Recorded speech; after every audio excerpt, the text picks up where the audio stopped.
하나님 아버지 감사합니다. 예배할 수 있는 감격을 줘서 감사하고, 두세 사람이 내 이름으로 모인 곳에 나도 그들 중에 있노라고 말씀하신 예수님께서 이곳을 교회로 칭하시고 교회로 영광받게 하심을 너무나도 감사를 드립니다. 이 감사가 왜 감사인지 알게 하셔서 감사를 표현할 수 있으면 너무나도 감사를 드리고, 우리를 구원하신, 우리를 영원한 생명 가운데 두신 그 놀라운 진리를 알게 하셔서 참 기쁨 가운데서 예배할 수 있게 하시니 너무나도 감사를 드립니다. 지금 비가 너무 많이 오고 전국적으로 많은 아픔과 고통 가운데 있는 사람들, 많은 힘듦과 아쉬움, 또 예전에 수해와 또 자연재해 등 여러 가지 문제로 지금까지도 고통스러워하고 지금까지도 아파하는 많은 가족들이 있습니다. 그들을 위로하여 주시고 찾아주셔서 그들과 함께하여 주셔서 영원한 생명을 꿈꾸게 하시고 그 생명 가운데서 이 땅을 바라보며 참 소망으로 지금의 아픔과 어려움들을 잘 극복해내고 이겨낼 수 있도록 도와주시옵소서. 마음의 병이 생기지 않도록 도와주시고 참 평강, 참 평안 가운데서 있을 수 있는 그들이 되게 하여 주시옵소서. 감사합니다. 예수님의 이름으로 기도드렸습니다. 아멘. 말씀 보겠습니다. 말씀은 마태복음 13장 44절에서 52절입니다. 마태복음 13장 44절에서 52절입니다. 함께 다 같이 집에서도 같이 한번 읽을까요? 시작. 천국은 마치 밭에 감추인 보화와 같으니 사람이 이를 발견한 후 숨겨두고 기뻐하며 돌아가서 자기의 소유를 다 팔아 그 밭을 사느니라. 또 천국은 마치 좋은 진주를 구하는 장사와 같으니 극히 값진 진주 하나를 발견하매 가서 자기의 소유를 다 팔아 그 진주를 사느니라. 또 천국은 마치 바다에 치고 각종 물고기를 모는 그물과 같으니 그물에 가득함에 물가로 끌어내고 앉아서 좋은 것은 그릇에 담고 못된 것은 내버리느니라. 세상 끝에도 이러하니라. 천사들이 와서 의인 중에서 악인을 갈라내어 풀무불에 던져 넣으리니 거기서 울며 이를 갈리라. 이 모든 것을 깨달았느냐 하시니 대답하되 그러하오이다. 예수께서 이르시되 그러므로 천국의 제자된 서기관마다 마치 새 것과 옛 것을 그 곳간에서 내오는 집주인과 같으니라. 아멘. 그 마태복음 13장에 나오는 8가지의 비유 중 오늘 마지막 시간입니다. 그동안 저희 거 잠깐 보시면 새 단락, 사실은 크게 4단락으로 이루어져 있는데요. 오늘까지 해서 새 단락으로 볼 것입니다. 첫 번째 단락이 뭐였냐면 마태복음 13장 1절에서 23절까지 씨 뿌리는 자의 비유 원이 나왔었습니다. 그래서 그들에게 비유를 하시죠. 예수가 기적으로 또 여러 가지 이적으로 행했을 때 그와 함께 논쟁이 됐던 마태복음 12장에서 있었던 그들, 바리새인 서기관들, 그에 따랐던 유대인들에게 얘기를 합니다. 길가와 돌밭과 가시덩굴과 좋은 땅, 그래서 좋은 땅에 떨어진 그 씨앗은 100배, 60배, 30배의 열매를 맺을 거야 라고 얘기를 했었어요. 그 말이 1절에서 8절까지 이야기고요. 또 14절 그 중간에 이사야의 말씀이 나옵니다. 이사야의 말씀이 어떤 말씀이냐면 이사야가 백성들에게 하나님의 언약 백성으로서 언약 갱신할 것을 하나님께 돌아와라 했을 때 그들이 돌아와야 되는데 오히려 이사야가 그렇게 외쳤을 때 그들의 귀가 닫혀져야 돼요. 그들이 왜 닫혀졌냐? 완악하다라는 표현이 섰습니다. 완악하다는 표현은 두껍다, 무감각하다라는 뜻이에요. 그래서 밑에 보면 그들의 귀는 듣기에 둔하고 두꺼워서 들리질 않는 거예요. 이사야의 말씀이. 그리고 눈은 감았으니 듣긴 들어도 무감각한 거예요. 하나님의 말씀에 대해서 하나님의 백성들이 전혀 그 말씀을 말씀으로 와닿지 않는 거죠. 그래서 그들은 봐도 못 받고 깨닫지도 못하는 그런 상황 가운데 있는 거예요. 그것을 길가 또 돌밭 가시떨기 그 비유를 들면서 중간에 이사야의 말씀이 들어왔고 또 18절부터 그런즉 씨 뿌리는 비유를 들으라라고 얘기를 해요. 제자들에게 그 씨 뿌리는 자의 비유가 무엇과 같은지 이제 해석을 해 주십니다. 이 말은 뭐냐면 우리의 모든 상황이 이런 밭과 같은 거란 거예요. 길가든 돌밭이든 가시떨기든 좋은 땅이든 똑같이 이 말씀에 보면 하나님께서는 그들에게 계속 말씀해 줬다라고 얘기합니다. 길가에 있는 것이든 돌밭이든 가시덩굴이든 예수께서 그들에게 말씀을 했다라고 얘기를 했어요. 하지만 좋은 밭에 있는 자들만 듣고 깨달았다라고 얘기하고 있죠. 그 말은 뭐냐면 이사야의 말씀처럼 그 마음, 그들의 상태를 의미한다라고 말씀을 드렸습니다. 그들의 상태가 전혀 하나님의 말씀이 와닿았을 때 하나님의 말씀을 받아들일 상태가 안 됐던 거예요. 그래서 그들은 전혀 하나님의 말씀에 대해서 두껍거나 무감각한 걸로 들어왔죠. 하지만 예수 그리스도의 말씀을 듣고 받아들인 자는 깨닫고 좋은 땅이 되어서 100배, 60배, 30배의 결실을 맺은 거죠. 그래서 첫 번째 씨 뿌리는 자의 비유가 그것이라고 얘기를 했습니다. 그러니까 결실하다 말씀은 바로 열매를 맺다라는 뜻이에요. 우리는 우리 스스로 열매를 맺을 수가 없죠. 아담과 하와의 죄로 말미암아 이 땅에 죽음의 땅에 놓여진 우리는 우리 스스로 우리의 능력으로 세상 어떤 것으로도 열매를 맺을 수 있는 존재가 아니에요.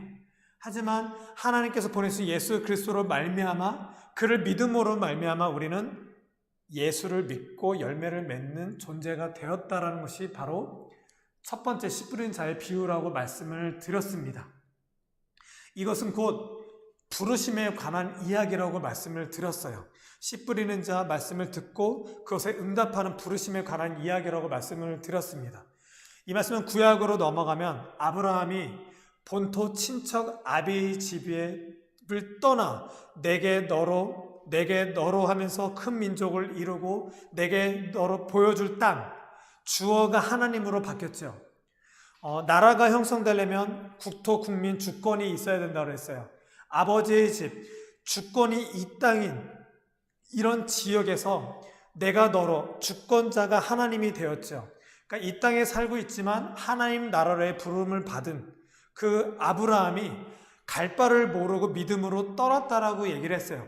이미 그것이 주어져서 있는데 갈 바를 모르는 아직은 완성되지 않은 그 중간, 이미와 아직 사이에 놓여진 것이 아브라함이라고 했어요. 우리도 마찬가지로 예수 그리스도의 그 복음을 우리가 어떤 상태에 있든 예수 그리스도의 그 말씀을 듣고 열매를 맺을 수 있는 존재가 됐어요. 부르심을 받는 존재가 된 거죠. 그것이 바로 이 씨 뿌린 자의 비유 원이었어요. 이미 우리는 복음을 바라듣고 하나님 나라의 그 천국된 그 백성인 됨으로 우리가 있게 된 거죠. 그리고 그 다음 씨 뿌린 자의 비유가 뭐냐면 24절부터 가라지 비유와 알곡 비유가 나와요. 어떤 사람이 밭에 알곡, 좋은 씨를 뿌렸다라고 그랬어요. 근데 밤에 어떤 사람이 가라지를 뿌리고 간 거예요. 이건 뭐냐면 이 당시 때 팔레스타인 지역에서는 경쟁이 너무 심한 거예요. 이 땅에서도 누군가가 우리 밭에 이렇게 좋은 씨를 이제 뿌려놓으면 다른 집, 원수되는 그런 사람들이 우리 밭에 가라지를 뿌리고 도망가는 그런 게 밤에 그 비일비재한 그 당시 풍습이었어요. 웃기죠? 그것처럼 좋은 씨앗을 밭에 뿌렸는데 가라지를 원수가 와서 뿌리고 간 거예요. 그 종들이 이거 어쩝니까? 그런데 주인이 그러죠. 둘 다 같이 자라게 놨더라. 그 나중에 때에 같이 걷어들어서 가라지는 한때 묻혀서 버리고 알곡만 곳간에 넣어라라고 얘기를 한 거예요. 그것이 가라지 비유였지요. 그러고 나서 그 가라지가 무엇과 같은지를 설명한 것이 뭐냐면 겨자씨와 누룩 비유라고 했어요. 예전에는 가라지 비유 겨자씨 비유 이러면 조그만한 겨자씨가 커서 새들도 와서 앉는 우리의 믿음이 작지만 커서 어떤 우리의 믿음을 바라보고 우리가 누군가의 그 믿음까지도 와서 쉴 수 있는 그것으로 표현했는데 그것이 아니라고 말씀을 드렸어요. 이 겨자씨 비유는 뭐냐면 겨자씨가 굉장히 작지요. 나무과가 아니라 풀과에 속한 거예요. 고추나무, 토마토, 우린 나무라고 하지만 그것들은 나무가 아니죠. 그런 것처럼 또 이 팔레스타인, 이 이스라엘, 이 땅에서는, 척박한 지역에서는 나무가 아니에요. 우리가 네이버나 다음에 이렇게 검색했을 때 겨자씨 나무 하면 엄청나게 큰 게 나오는데 그런 나무가 아니에요. 나무처럼 자랄 수 없는 나무보다도 더 크게 자라는 거예요. 이상한 거예요. 그러니까 천국에 있어야 되는 그런 나무가 아닌 이상한 형태로 있는 것에서 갈아진 거예요. 그리고 하나님께서 심으신 나무는 열매를 맺기 위한 나무예요. 하지만 겨자씨는 열매 맺는 걸로 안 하고 이상하게 가라지처럼 커서 그곳에 또 새가 왔는데요. 이것은 어떤 그런 가라지와 같은 곳에 더 이단이나 어떤 나쁜 그런 세력들이 와서 유한다라는 거예요. 그래서 알곡들을 괴롭히는 거죠. 그런 비유로 인해서 겨자씨 비유가 있는 거예요. 천국은 마치 이미와 아직, 하나님의 말씀을 받아들여서 이미와 아직 가운데 천국 백성에 있는 알곡과 같은 우리 가운데 가라지와 같은 것들이 같이 심겨져 있다라는 것을 얘기하는 거예요. 근데 그 가라지 같은 것들이 겨자씨처럼 그렇게 크게 왕성해서 비이상적인 상황으로 있는 것이 바로 이 땅이야 라고 얘기를 하는 거예요. 그리고 누룩 비유도 그래요. 누룩은 출애굽 때가 그 기원이에요. 6월절로 지내서 구름기둥과 불기둥을 따라야 되는 그들은 누룩이 들어가서 부풀려져서 있는 시간이 모자라요. 그래서 무교병, 누룩을 넣지 않는 무교병을 먹으면서 그들은 광야 생활을 했어야 됐어요. 그래서 그 6월절을 지내는 그들은 그것이 어떤 법과 같은 거였어요. 그래서 41절에 보면 그 나라에서 모든 넘어지게 하는 것들, 지금 겨자씨예요. 겨자씨처럼 이상하게 큰 것들이 넘어지게 하는 것들인 거예요. 그리고 또 불법을 행하는 자들, 그것이 바로 누룩 비유에 있는 거예요. 그 가라지들이 우리를 넘어지게 하고 불법을 행하게 해서 우리를 현란하게 하고 혼돈시키고 헷갈리게 하는 거죠. 이미와 아직에 살고 있는 우리, 예수 그리스도를 말미암아 믿는 우리는 여전히 저렇게 넘어질 수밖에 없고 불법을 행할 수밖에 없는 그런 안타까운 현실 속에 놓여졌을 수밖에 없다라는 거죠. 하지만 두 번째 씨 뿌리는 자의 비유는 43절을 보면 그때의 의인들은 자기 아버지 나라에서 해와 같이 빛나리라고 말씀하고 계세요. 무슨 말씀이냐면 아까 첫 번째 그 씨 뿌리는 자의 비유는 부르심에 관한 거라 했어요. 두 번째 가라지 비유는 심판에 관한 이야기예요. 알곡과 가라지들이 같이 있지만 나중에 추수 때가 되면 예수 그리스도가 다시 오시겠다고 하던 그 약속의 때가 되면 의인들은 아버지 나라 그 천국에서 해와 같이 빛남으로 말미암아 영원한 생명가운데 들어가지만 가라지 저 겨자씨와 누룩 비유에 있는 우리를 넘어지게 하고 불법을 행하는 자들은 지금 다 한대 무서 풀무불에 던져서 지옥으로 간다라는 거예요. 그래서 첫 번째 씨 뿌리는 자의 비유와 지금 두 번째 씨 뿌리는 자의 비유는 이미와 아직 현재를 살아가는 천국 백성이 무엇과 같은지에 관한 비유인 거예요. 그리고 오늘 말씀으로 넘어갑니다. 오늘 말씀은 세 번째 그 큰 덩어리예요. 그렇다면 우리가 무엇으로 살아가야 되느냐라는 거예요. 이미와 아직 가운데 복음을 믿는 우리는 여전히 길가와 같은 상태에 있고 또 돌밭과 같은 상태에 있고 가시덩굴과 같은 그런 상태에 놓여질 수밖에 없어요.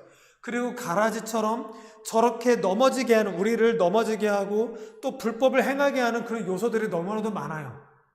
이 땅을 살아가는 하나님 백성들, 천국 소망을 품고 살아가는 우리가 어떻게 무엇으로 살아가야 되느냐라는 거예요. 그거에 관한 비유가 바로 오늘 밭에 심겨진 비유, 진주 비유, 또 그물 비유라는 거예요. 첫 번째 보면 천국은 마치 밭에 감추인 보화와 같으니 사람이 이를 발견한 후 숨겨두고 기뻐하며 돌아가서 자기의 소유를 다 팔아 그 밭을 사느니라 라고 얘기하고 있습니다. 첫 번째, 감추인 보화예요. 천국은 마치 밭에 감추인 보화가 있는데 사람이 이를 발견하고 너무 기뻐하는 거예요. 그래서 막 돌아가서 자기의 모든 소유를 다 팔아서 그 밭을 사는 거예요. 아까도 말씀드렸지만 첫 번째 씨 뿌리는 자, 두 번째 씨 뿌리는 자 비유는 부르심과 심판에 관한 거라고 했어요. 이미와 아직이에요. 우리에게는 이미 그 천국 백성이 되는 이미 된 거예요. 우리는 이미 구원을 받은 거예요. 하지만 예수 그리스도가 오시기 전 아직인 상황이죠. 그때 우리는 무엇으로 사는가? 바로 밭에 감추인 보화를 모든 재산을 팔아서 그 밭에 사는 것과 같이럼 살라는 거예요. 밭은 그 전에 씨 뿌린 자의 비유했을 때 세상이라고 그랬어요. 보화래요. 예수 그리스도가 보화예요. 이 땅에 예수님이 오신 것은 비밀로 돼 있어요. 보화가 땅에 세상에 감추어진 것으로서 그와 같이 예수께서 오셨어요.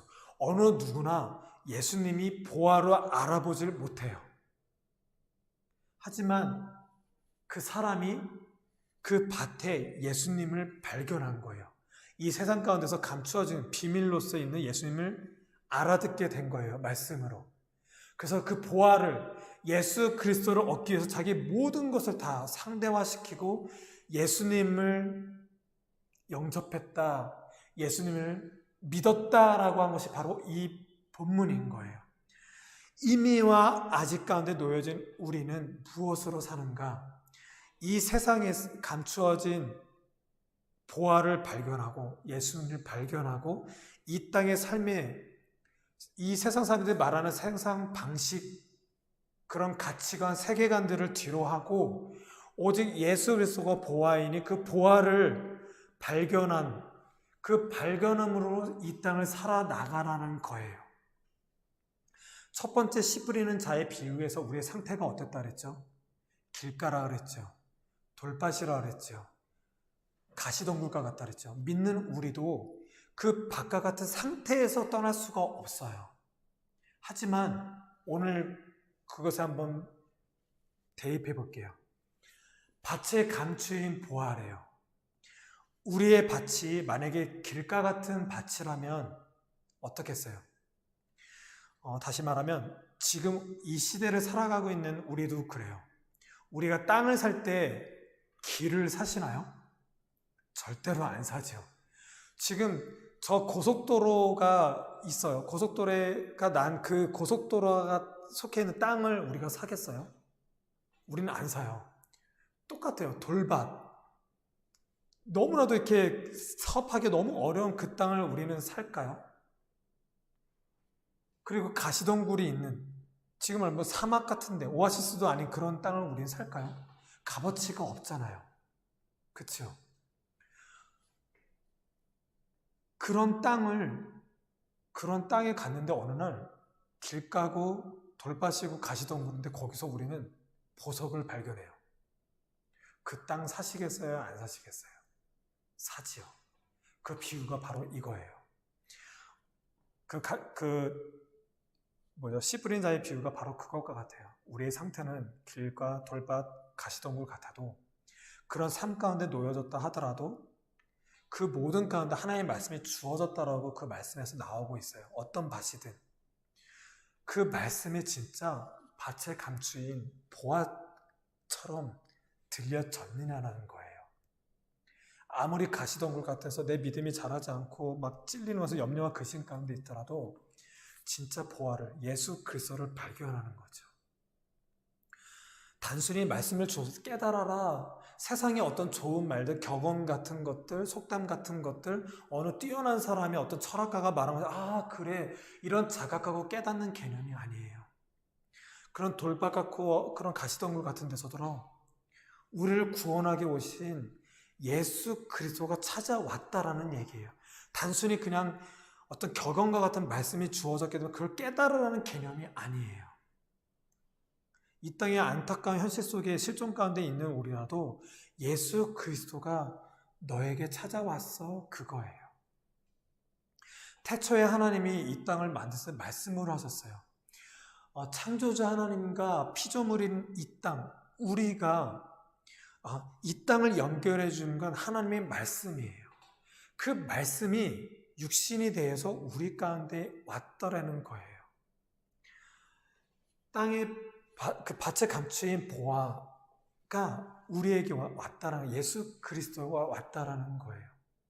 이미와 아직을 살아가는 건 예수 그리스도를 발견한 것처럼 이 땅을 상대화시켜서 예수 그리스도와 우리 함께 하시니 그분과 함께 동행하며 살라는 거예요. 근데 예수 믿는 우리는 어떻죠? 예수가 밭을 사는 도구로 전락해버렸어요. 예수님께 기도하오니 저 부자 되게 해주세요. 이렇게 기도해요. 지난주부터 얘기했지만 잘못된 기도라고 그랬죠. 우리의 상태, 우리의 건강, 어떠한 모습 상황에도 주님이 나와 함께 하시다면 저 괜찮아요 라고 말하는 게 바로 밭을 사는 거예요. 우리의 믿음이 예수님 때문에 우리의 삶을, 우리의 상태가 상대화시키는 거지, 밭을 위해서 예수님을 상대화시키는 것이 아니에요. 근데 우리는 우리의 상태를 개간하기 위해서 길과 돌밭과 가시덤불 같은 것을 개간하기 위해서 예수를 도구화시켰어요. 그러지 말라는 거예요. 그것이 바로 밭에 감추인 보화, 이미와 아직 가운데 찾아오신 예수 그리스도를 보석처럼 느끼라는 거예요. 그리고 두 번째, 천국은 마치 좋은 진주를 구하는 장사와 같으니 극히 값진 진주 하나를 발견하며 가서 자기의 소유를 다 팔아 그 진주를 사느니라. 진주 장사가 있었어요. 진주 장사가 여러 곳을 막 찾아 헤매고 있어요. 그러다가 진짜 값진 진주 하나를 발견하게 된 거예요. 그래서 자기가 갖고 있는 모든 진주를 다 팔고 그 값어치 발견한 진주를 샀다라는 비유예요. 세상에는 이런저런 진리라고 말하는 것들이 많아요. 이게 정답이야, 저게 정답이야, 인생을 살기 위해선 저런 거야, 이런 거야 라고 하는 무수한 말들이 너무나도 많아요. 첫 번째 10분의 자의 비유, 저는 그런 상태적인 것들, 우리는 이 세상의 상태적인 것들, 나보다 더 나은 상태가 있다면 그 상태를 쪼으려고 노력을 해요.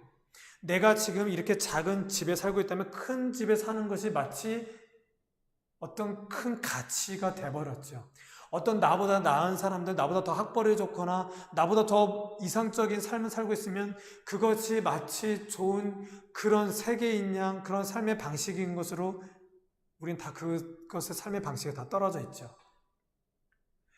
여기서 진짜가 무엇일까? 진짜가 어떤 것일까? 진짜 큰 가치, 진짜 진리를 탐구하고 찾아 헤매요. 근데 오늘 성경에서는 얘기를 하는 거예요. 천국은 마치 좋은 진주를 구하는 장사 같다고 그래요. 그러고 진짜 값진 진주 하나를 발견했대요. 그래서 모든 것 다 팔고 진주를 샀다라는 거예요. 우리는 이것이 진리야 저것이 진리야라고 헤매었지만 결국은 값진 진주, 오직 예수 그리스도가 진리라는 거예요. 그 진짜 진리를 알고 나서 모든 이 땅의 진리라고 말하는 모든 철학과 이념이라는 것들, 많은 우리를 깨닫게 하고 자각해 하는 모든 것들을 다 버리고 오직 예수 그리스도가 값진 진주, 값진 그 절대 진리라는 것을 알라라는 거예요. 이미와 아직 사이에 있는 우리는 밭에 감추인 그 보석 같은 예수 그리스도가 참 진리인 것을 깨닫고 진리와 함께 이미와 아직을 살아나가라는 것이 바로 이 비유라는 거예요. 그리고 또 다음 비유가 이거죠. 또 천국은 마치 바다에 치고 각종 물고기를 모는 그물과 같으니, 아까 45절에 또 있죠. 또는 또하고 47절에 또 이게 서로 다른 단어예요. 또 그 앞에서 말씀드린 것처럼 또 천국은 이게 다 다른 단어예요. 이 47절엔 또 이것은 또 새로운 다른 이런 뜻이에요. 바다에 치고 각종 물고기를 모는 그물과 같으니 그물에 가득함에 물가로 끌어내고 앉아서 좋은 것은 그릇에 담고 못된 것은 내버리느니라. 세상 끝에도 이러하니라. 천사들이 와서 의인 중에서 악인을 갈라내어 풀무불에 던져 넣으리니 거기서 울며 이를 갈리라. 이것은 지난주에 말씀드렸던 그 씨 뿌린 자의 그 가라지 비유랑 똑같은 말이에요. 심판에 관한 거예요. 가라지 비유처럼 지금 그물이에요. 추수 때 고기를 지금 잡는 그물로 잡았더니 지금 못된 고기도 있고 좋은 물고기도 있는 거예요. 일단 끌어내서 못된 것들은 다 내버리고 지금 좋은 것만 그릇에 담는 거예요. 근데 그거 비웃이 세상 끝에도 이렇다는 거예요. 예수 또한 와서 추수 때가 되면 천사들이 와서 의인 중에서 악인을 갈라내서 그 악인들을 지옥 가운데 풀무불에 던져놓고 거기서 이를 울며 갈리라라고 얘기한 거예요. 지금 그때 얘기한 것은 지금까지 얘기한 거죠. 그래서 씨 뿌리는 자의 비유, 첫 번째 비유가 바로 이 밭에 감추인 보화랑 진주 비유가 그것을 얘기하고 있고, 가라지 비유를 심판을 다시 한번 이렇게 얘기해서 이미와 아직 천국 백성이 된 우리에게 천국 백성의 삶이 무엇과 같은지 또 어떻게 살아야 되는지를 지금 이렇게 설명하고 있는 거예요. 그리고 마지막, 이 모든 것을 깨달았느냐라고 얘기해요. 제자들에게. 여러분, 이 모든 것을 지난주, 지지난주, 오늘까지 말한 이 비유 깨달으셨습니까? 이 질문이에요. 이미와 아직 가운데 예수 그리스도를 믿는 믿음 가운데 있는, 여전히 죽음 가운데 몰려있는 이 땅을 살아가고 있는 하나님의 백성들아, 이 비유를 깨달았느냐 하는 거예요. 여러분들의 반응은 어떠신가요? 저 제자들처럼 저렇게 대답하실 수 있나요? 대답하되 그러하오이다. 아멘, 아멘. 아멘이십니까? 아멘이죠. 그 아멘이라고 말한 제자들에게 예수님께서 이제 이렇게 말씀하세요. 천국의 제자된 서기관마다 마치 새 것과 옛 것을 그 곳간에서 내오는 집주인과 같으니라. 천국의 제자된 서기관마다 지금 천국의 이미와 아직 가운데 구약과 신약의 모든 믿음의 선배들이 그렇게 믿음 가운데 아브라함, 노아, 그 이전에 에녹도 그랬고 그 뒤에 모세도 다 서기관마다 마치 그들은 새 것과 옛 것을 그 곳간에서 내오는 집주인과 같으니 이렇게 표현돼서, 이게 곳간은 헬라어로 보물 창고, 금고라는 뜻이에요. 무엇을 말해? 진짜 우리가 바라보는 저 영원한 생명, 그 천국을 얘기해요. 이 땅에 살아가고 있는 우리, 옛 것과 새 것, 구약과 신약에 사는 모든 하나님의 백성들이 진짜 천국에서 나온 것처럼, 그 곳간에서 이렇게 내온 것처럼 이 땅에 살고 있다라는 거예요. 지금 신약에서는 특히 베드로 전후서 같은 경우는 우리를 나그네로 표현하고 있죠. 우리가 진짜 집으로 여기는 그 본향이 있다라는 거예요. 저 천국이 있다라는 거예요. 진짜 하나님 나라, 하나님이 말씀하신 그 영원한 나라, 하나님 나라가 있다라는 거예요. 우리는 그저 이 땅에서 나그네와 같다라는 거예요. 이미와 아직을 살아가고 있는 우리는 나그네와 같다라는 거예요. 진짜 우리의 집은 하나님이라는 거죠. 그것이 지금 곳간, 금고, 보물창고라는 거예요. 거기서 마치 새 것과 옛 것을 내는 것 같다라는 거예요. 씨 뿌리는 자의 비유, 이미와 아직, 그리고 그 밭에 감추인 보화, 그것이 예수 그리스도, 진주가 예수 그리스도, 그와 동행함으로 말미암아 심판 때까지, 그때까지 이 땅을 살아나가라는 거예요. 그렇게 살아가는 우리가 마치 안타까운 현실 속에 살아가고 있지만 진짜 저 천국에서 하나님께서 이곳에 내놓은, 진짜 우리는 천국 소망을 품고 있는 하나님의 구원받은 백성이라는 거예요. 예수 그리스도가 복음이라는 것이고, 그것을 믿는 자에게는 100배, 60배, 30배의 열매를 맺는 자들이 된다라는 거예요. 그것이 바로 마태복음 13장 전체에 나오는 8가지의 비유라는 것입니다. 이 땅을 살아가고 있는 우리 항해하는 교회 가족 여러분, 우리는 계속 말씀드리지만 길가와 돌밭과 가시덤불 같은 인생 가운데 놓여질 수밖에 없어요. 그리고 우리는 예수를 믿고자 하지만 우리를 침범해오는 세상 권세들이 너무나도 세요. 가라지들이 너무나도 많아요. 저 이단들, 새들이 날라와서 우리를 계속 현혹시키고 혼돈시키는 것들이 너무나도 많아요. 여기서 어떻게 우리가 살아날 수 있죠? 우리한테는 방법이 없어요. 우리에게는 예수 그리스도를 보내줬다는 구원의 약속이 있다는 게 이 비유예요. 약속을 하셨어요. 우리가 죄악 가운데 있고 가라지에 넘겨져 있고 넘어가지 못하고 가시덩굴에 찔리고 돌박가도 믿음이 그 뿌리가 자라지 못해서 우리는 푹푹 쓰러져요. 또 길바닥에 있어서 자꾸 누가 쪼아먹어요. 하지만 예수님이 이 땅 가운데서 우리에게 보화가 되고 진주가 되었다는 건 그분이 하신다라는 거예요. 그분이 하셨다라는 거예요. 그분은 살아 계시면서 살려내신다라는 거예요. 그 약속의 이미와 아직을 살아가는 우리에게 있다라는 거예요. 창조주와 피조물에 연결된 그 말씀이 우리 가운데 주어져서 열매를 맺게 하시겠다라는 거예요. 이 비유는 약속이라는 거예요. 괜찮다라는 거예요. 믿음이 없는 것처럼 행하는 것 같고 저거에 넘어져서 주님 제가 이렇게 믿음이 없어요. 이런 차원으로 넘어가지 말라는 거예요. 다시 한번 그 보화를 발견해서 내 상황이 길바닥 같아도 가시덩굴 같아도 그곳에 예수님이 있다면 그 예수님을 위해서 이 땅을 그냥 그렇게 살아가라는 거예요. 아무리 돈으로 메꾸려고 해도 아무리 무엇으로 하려도 아무리 무엇으로 내 능력으로 세상의 무엇으로 채우려도 채워지지 않는 그곳에 예수 그리스도로 발견한 것으로 살아나가라는 거예요. 그것이 우리의 신앙인이라는 것입니다.